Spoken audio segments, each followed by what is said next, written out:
दिवाळी सुरू आहे हे आपण ऐकताच आहात. मी फक्त शुभेच्छा देतो, बाकी काहीच नाही. आपल्याला दीपावली, आवली हा जो शब्द आहे ना, आवली शब्द ओळ या अर्थाने येतो. दिवाळी, आवळी म्हणजे काय? आवळी म्हणजे ओळ, दिव्यांची ओळ म्हणजे दीपावली अशी असते. दिव्यांचा सण आहे हा.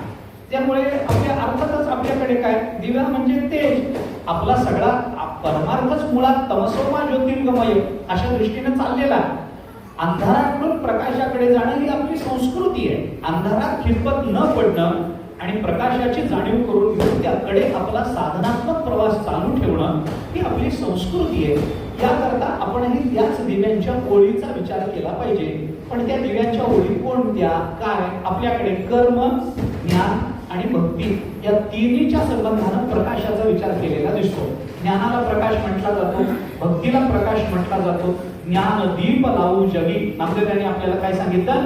कीर्तनाचा विचार करताना ज्ञान दीप असा विचार नामदेवांनी आपल्याला बोलून दाखवला. ज्ञानाचा दिवा आहे, येण्याची वचन तेज आकारे, पिटले आतील बाहेरील अंधारे. वचनाचं तेज आहे.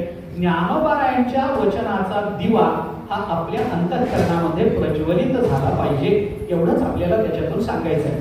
कर्माला तेज म्हटलं, भक्तीला तेज म्हटलं. प्रकाश ते क्वापी पात्रे.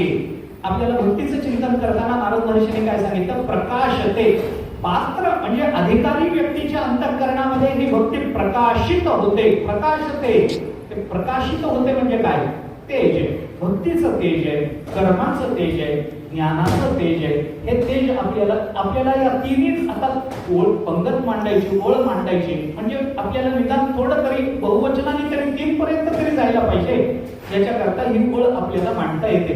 पण या तिन्ही दिव्याचं तेज एकत्रित करायचं असेल आणि आपल्या घरामध्ये जर आपल्याला आकाशापेक्षा मोठा व्यापक आकाश कंदील लावायचा असेल तर तो आकाश कंदील म्हणजे ज्ञानेश्वरी असते. हे लक्षात घेतलं पाहिजे. ही ज्ञानेश्वरी म्हणजे या सगळ्याचा एकत्रित झालेला प्रकाश आहे.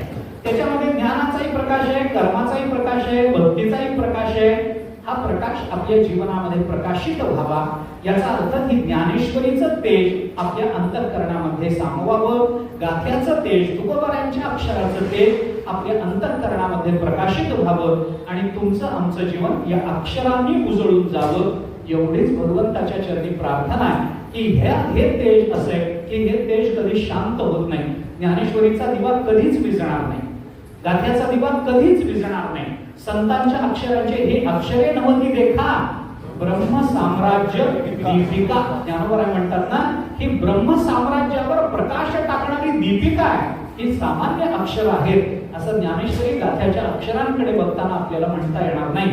याच्यामुळे ही अक्षर, या अक्षरांचं तेज, या अक्षरांचा प्रकाश हा तुमच्या आमच्या जीवनामध्ये पडावा आणि त्या प्रकाशाचा आधार घेत अंधारी अभंग दिवा आडवी समर्थ ओळावा असा हा दिवा आमच्या जीवनामध्ये संसाराच्या अंधकारमय वाटेवरून चालताना आम्हाला दिशादर्शक करावा.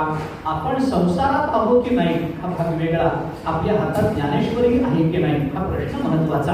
हातात ज्ञानेश्वरी असली तर आमचा संसार सुद्धा आमचा परमार्थ होऊन जाईल. पण आम्ही परमार्थ करताना हातात ज्ञानेश्वरी न घेता परमार्थ करू तर आमचा परमार्थ सुद्धा आम्हाला संसारासारखा अडकवून टाकणारा ठरेल. याच्याकरता ज्ञानेश्वरी गाथ्याचं तेज, ते दिवे हातामध्ये घेऊन संसाराचा हा आडमार्ग आम्हाला चालण्याच्या प्रेरणा आमच्या जागा व्हाव्यात आणि त्या प्रकाशाने तुमचं आमचं जीवन उजळून निघावं एवढीच प्रार्थना भगवंताच्या चरणी करतो. नाहीतर विठोबाचे राज्य आम्हाला नित्य दिवाळी चालूच आहे. पण तरी सुद्धा हा विशेष अवसर असल्यामुळे विशेषत्वाने आपल्याला फक्त शुभेच्छा देतो. ज्ञानोबराय तुकोबारायांची कृपा तुमच्यावर व्हावी आणि तुमच्यावर झालेली कृपा तुमच्या कृपेनं आमच्यापर्यंत पोहोचवावी एवढीच प्रार्थना आपल्या सगळ्यांना करतो. आपल्या उदंड आणि निरोगी आयुर्मानाकरता भगवंताच्या आणि संतांच्या चरणी प्रार्थना करतो. येणारं वर्ष आपल्याला सुखाचं जावं, पुढचा चातुर्मासही पंढरपुरातच जावा. पुढेही आपल्याला अधिकाधिक पारमार्थिक चिंतन ऐकण्याची आणि करण्याची संधी प्राप्त व्हावी, हे आपल्याला साध्य म्हणून प्राप्त व्हावं अशी भगवंताच्या, संतांच्या, सद्गुरूंच्या चरणी प्रार्थना करतो आणि आपल्याला शुभेच्छा देतो.